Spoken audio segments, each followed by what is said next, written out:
This is Dr. Caroline Peterson. I'm a chiropractic physician, retired midwife, and researcher. I'm talking today about a common complaint of pregnancy and things that you can do at home. This is about heartburn.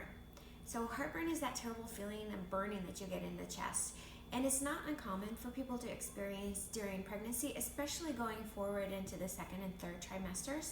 It's thought to be caused by the lower esophageal sphincter, or which is also known as a cardiac sphincter, getting too soft and not being able to keep the acid in the stomach. So the esophagus hooks up to the stomach, and the area where it hooks up is called the lower esophageal sphincter or the cardiac sphincter.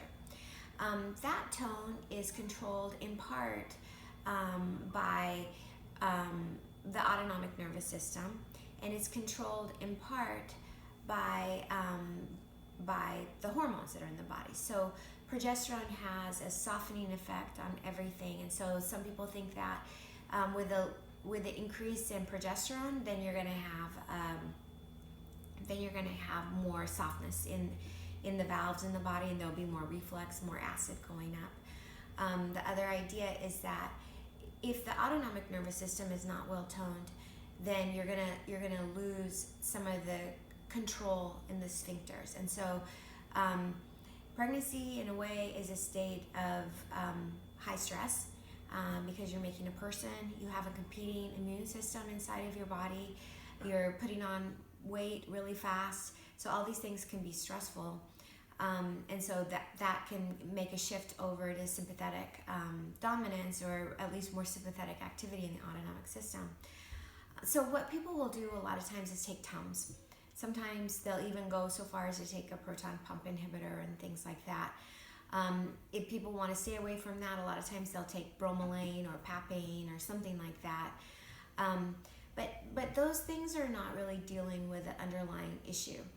And so in manual medicine, what we want to do is reset the tone of that sphincter so that it can actually close better and open properly, so that there's not that reflux. Another idea in natural medicine is that when people have reflux, what it actually indicates is that there's low stomach acid, because the stomach acid itself is part of what stimulates the lower esophageal sphincter to close.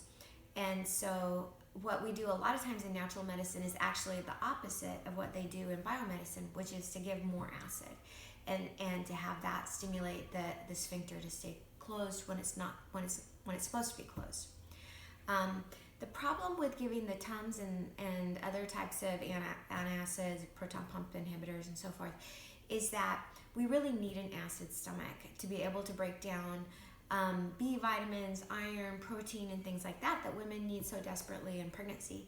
And so we really don't want that to be a first go. We want to try the natural things first. And so work on taking maybe a little apple cider vinegar before meals. You may put your hands up here and then kind of massage down and try to release any tension that's in that area. You can use heat here. You can, the staid, tried and true old things that people do, which is to don't lay down after you eat, sleep at an incline, avoid spicy foods, caffeine, things like that will irritate it sometimes. So, but a lot of times it's good to get that checked out and to make sure that there's not increased tone that taking more acid won't help with. You basically have to get rid of that increased tone to make the increased acid work.